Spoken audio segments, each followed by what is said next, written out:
Hello everyone, this is Fahad Mirza and I welcome you to my channel. Whenever I talk with Rust developers, they always complain about the performance, stability, and ease of use of Python coding.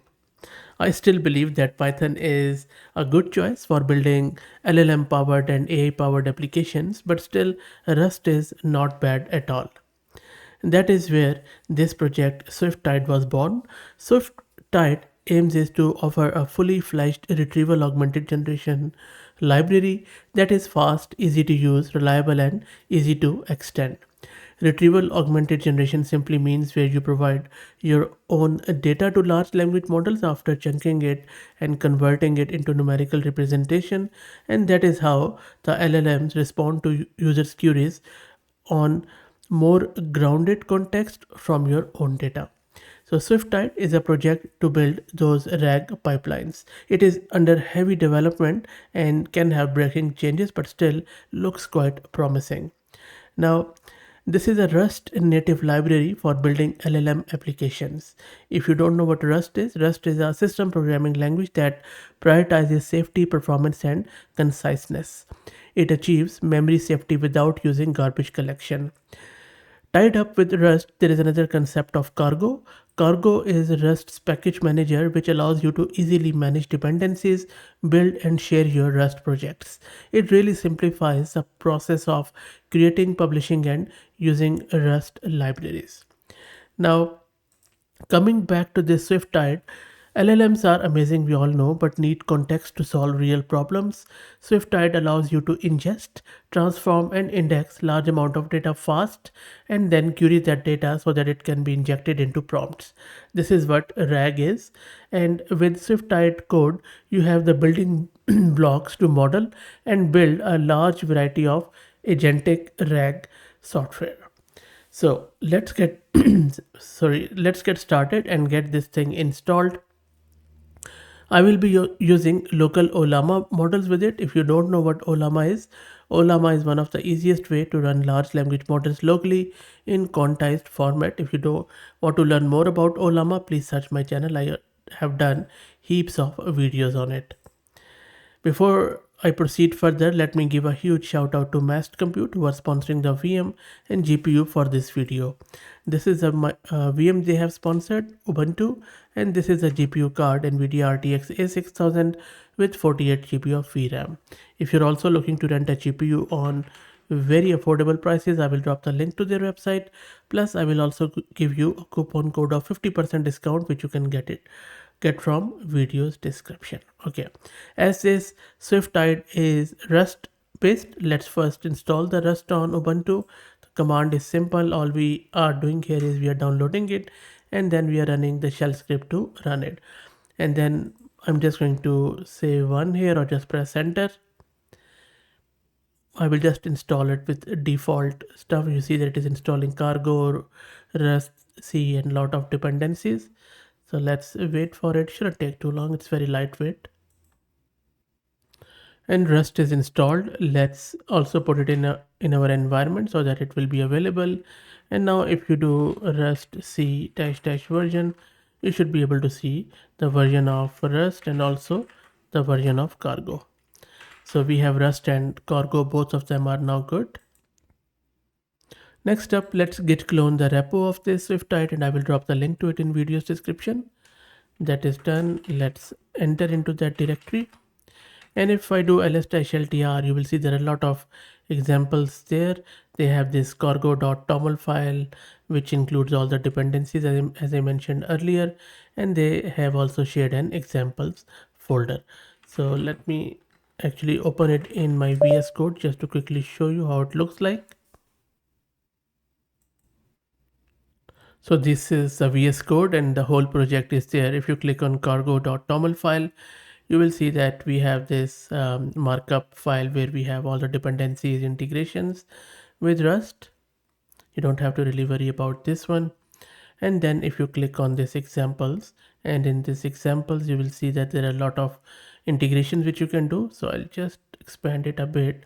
You can go with OpenAI, which you can go with Cohere, Grok, AWS Bedrock, even the Redis memory store, Postgres PG vector, and this is our Ollama, and there are various others. So for Ollama, you see, you don't really have to do anything groundbreaking here. It's a very generic Rust code. I'm not a Rust developer, so I won't be able to tell you line by line. But if you really quickly have a look through, all it is doing, it is instantiating this Ollama client, and then it is using this fast embed to convert it into numerical representation, and that is all it is doing here.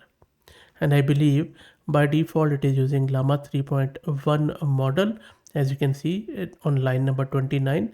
If you have any other model from Ollama, you can use that one too. Now if I take you here and if I show you my Ollama, you will see that I already have Llama 3.1 on my system. If you don't have it, simply do Ollama pull Llama 3.1. That's it. Or you could use Llama 3.2. It's your choice.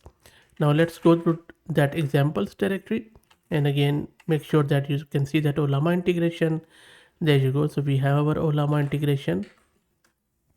Now in order to run this program, all you need to do is to run this cargo run example index underscore Ollama, and it is going to run this Swiftide to run your RAG pipeline with that model and your generic prompt here.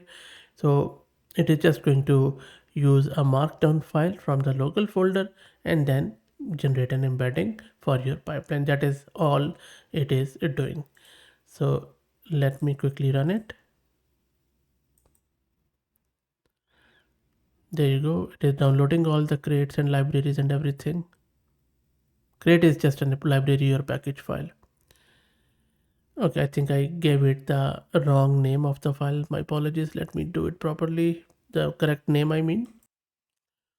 And now you see, sorry, I'll just take you up. I ran it and it started running. So I just ran it with this index dash Ollama with the correct syntax. And now it is compiling and building. So let's wait for it. It is using the cargo.toml file from my local examples directory. And that compilation failed because of this error. It seems it is looking for the protobuf compiler, and I'm going to run this, and I'm showing you this raw unedited because I'm not a Rust developer, so I'm also learning as I'm doing this. Let's press Y here, and then I will rerun it. Let's wait for it to get installed. And this is the thing with working on bleeding edge, so there is no harm or shame in making errors and doing this stuff, because this shows that we are learning. Because I see a lot of comments on the videos where people are struggling with stuff, so I just wanted to show you that everyone goes through that, and it takes over and over, and then even then it might not run. So let's run it now. Let's wait for it. And there you go, it has compiled everything, and now it is running our pipeline for RAG. So what it is doing is that in the current folder we have a readme.md file, markdown file. It is simply indexing it. Let me show you. So this is what it is doing. It is loading the readme from the project. It is chunking the code into pieces of 10 to this many byte. It is running the metadata QA on each chunk with Ollama, generating questions and answers and adding metadata, and then it is embedding the chunk in batches of 10. Metadata is embedded by default, and then it is storing the nodes in memory storage. There are also examples where you can redirect it to any vector store. And there you go. So you see it already is completed.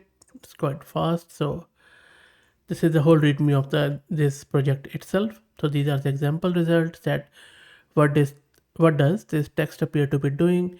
It appears to be displaying a table of contents and all that stuff. So what it has done is it has taken that MD file, then on the basis of this code it has generated this synthetic data set sort of thing.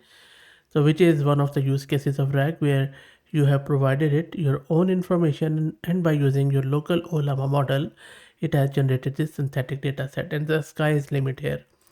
If you're a Rust developer, you can alter this code very easily, and then instead of this readme file you could provide it any other file.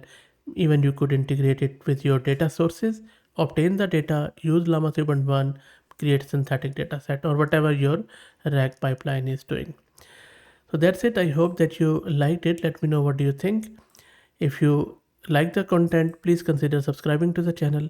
If you are already subscribed, please share it among your network as it helps a lot. Thank you for watching.